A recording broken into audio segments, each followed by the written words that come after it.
SBI pensioners নমস্কার। গত ভিডিওতে আমরা পলিসি বি এর 1 নম্বর থেকে 10 নম্বর পর্যন্ত FAQ নিয়ে আলোচনা করেছিলাম।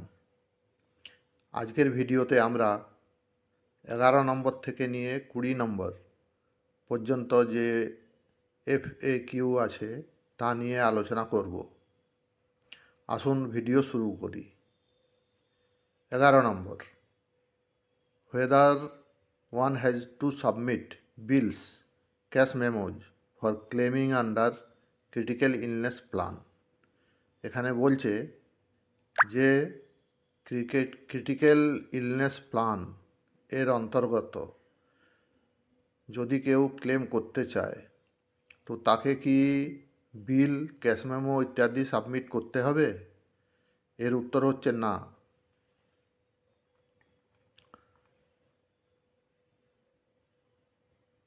কারণ হচ্ছে যে 14টা ক্রিটিক্যাল ইলনেস ডিজিজ আছে, ক্রিটিক্যাল এলমেন্টস আছে, তাদের মধ্যে যদি কারো কোনো রোগ হয়ে থাকে তাহলে প্রথমে তাকে 90 দিন অপেক্ষা করতে হবে। কিন্তু যারা প্রথম থেকেই ক্রিটিক্যাল ইলনেস প্ল্যানের অন্তর্গত আছেন তাদের জন্যে এই 90 দিন ওয়েট করতে হবে না। অর্থাৎ যারা নতুন করে ক্রিটিক্যাল ইলনেস প্ল্যান এর অন্তর্গত আসছেন তাদের 90 দিন অপেক্ষা করা জরুরি, তারপরেই তারা এর সুবিধা পাবেন। আর একটা কথা আছে যে দিন থেকে ক্রিটিক্যাল ইলনেস ডিটেক্ট হবে সেই দিন থেকে তার 30 দিন পর্যন্ত সারভাইভ করা জরুরি, মানে বেঁচে থাকতে হবে, তবেই তিনি এর সুবিধা পাবেন, অর্থাৎ 5 লাখ টাকা পেমেন্ট পাবেন।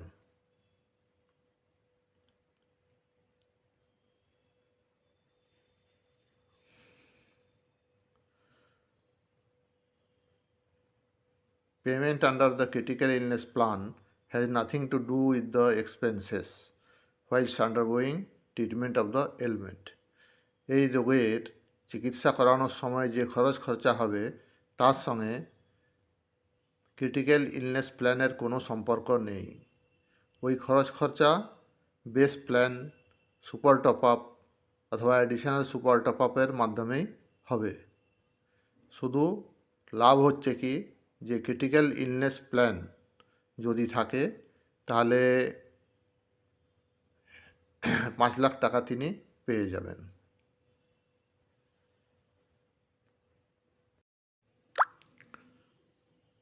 12 নম্বর, আসুন জুম করে নিই। If one is the member of critical illness plan in the expiring policy and during this period his her age crosses 65 years, will she get the coverage? Policy চলাকালীন যদি কোনো ক্রিটিক্যাল ইলনেস প্ল্যানের member এর বয়স 65 বা তার বেশি হয়ে যাচ্ছে তাহলে কি তিনি কভারেজ পাবেন? তো এর উত্তর হচ্ছে হ্যাঁ, পাবেন।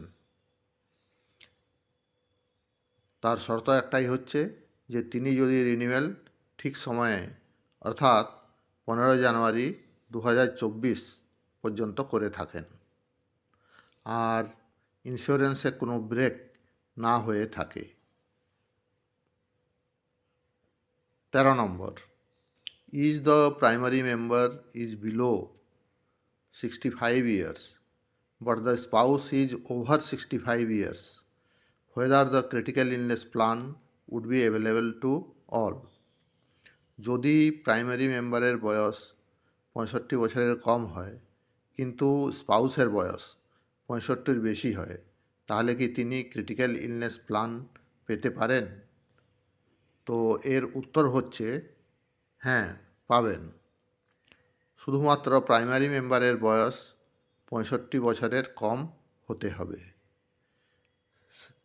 সেটা হচ্ছে যে 15 জানুয়ারি 2024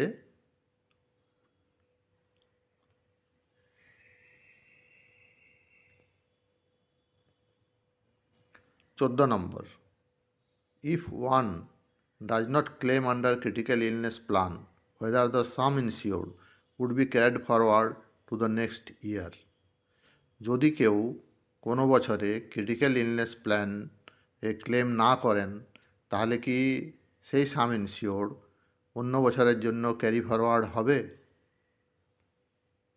তো এর উত্তর হচ্ছে না, কারণ এটা অ্যানুয়াল প্রিমিয়াম দেওয়া হয়। এখানে প্রতি বছর প্রিমিয়াম দিতে হয়, রিনিউ করতে হয়, প্রিমিয়াম দিতে হয়। আর রিস্ক শুধু 1 বছরের জন্য কভার করা হয়।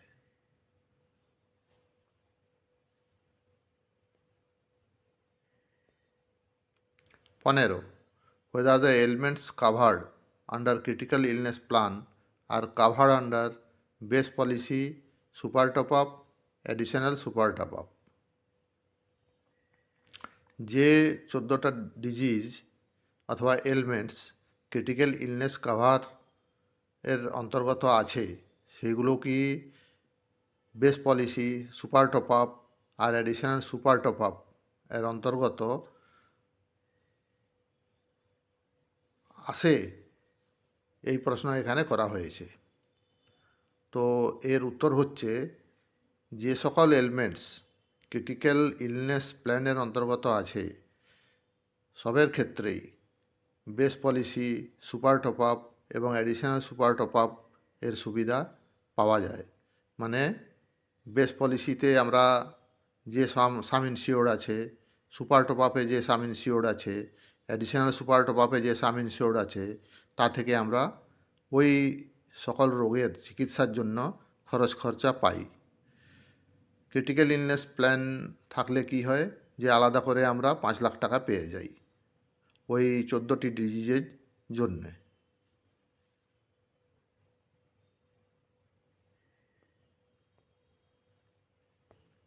16, what is the difference between waiting period of 90 days and survival period of 30 days under critical illness plan? Critical illness প্ল্যানের অন্তর্গত 90 দিনের ওয়েটিং পিরিয়ড এবং 30 দিনের সার্ভাইভাল পিরিয়ড এর মধ্যে তফাৎ কী? আসুন আমরা দেখি ওয়েটিং পিরিয়ড কাকে বলে। যখন কেউ নতুন করে ক্রিটিক্যাল ইলনেস প্ল্যান নিচ্ছেন, তখন তাকে 90 দিন ওয়েট করতে হয়। কিসের জন্যে? না, ওই ক্রিটিক্যাল ইলনেস প্ল্যান এর কভার পেতে হলে তিনি 90 দিন পরে পাবেন। আর যদি কেউ আগের থেকেই ক্রিটিক্যাল ইলনেস প্ল্যান যার আছে, তাকে ওই 90 দিন ওয়েট করতে হয় না। একে ওয়েটিং পিরিয়ড বলা হয়। আর সার্ভাইভাল পিরিয়ড কাকে বলে? যেদিন থেকে কারো ক্রিটিক্যাল ইলনেস ডিটেক্ট হয়, সেই দিন থেকে 30 দিন পর্যন্ত তার বাঁচা বা বেঁচে থাকা জরুরি হয় ওই ক্রিটিক্যাল ইলনেস প্ল্যানের অন্তর্গত সুবিধা পাওয়ার জন্যে, অর্থাৎ ওই 5 লাখ টাকা পাওয়ার জন্যে। যদি তিনি ক্রিটিক্যাল ইলনেস ডিটেক্ট হওয়ার 30 দিনের মাথার আগেই মারা যান, তাহলে কিন্তু ওই 5 লাখ টাকা তিনি পাবেন না। একে সার্ভাইভাল পিরিয়ড বলা হয়।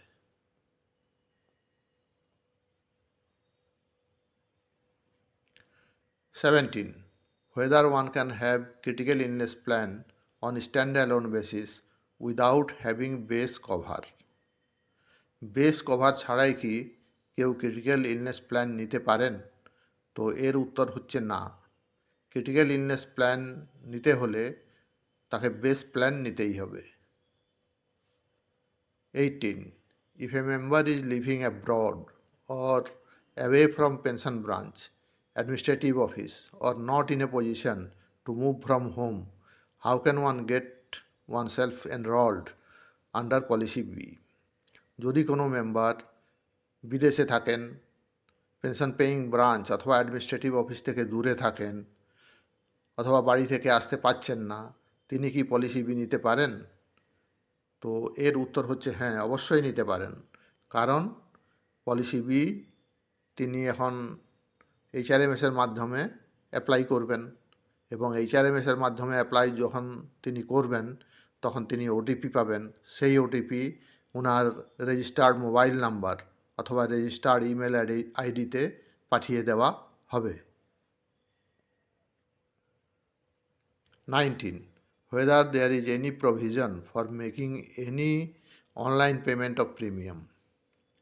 কোনো এরকম ব্যবস্থা আছে কি যাতে করে প্রিমিয়াম অনলাইন পেমেন্ট করা যায়?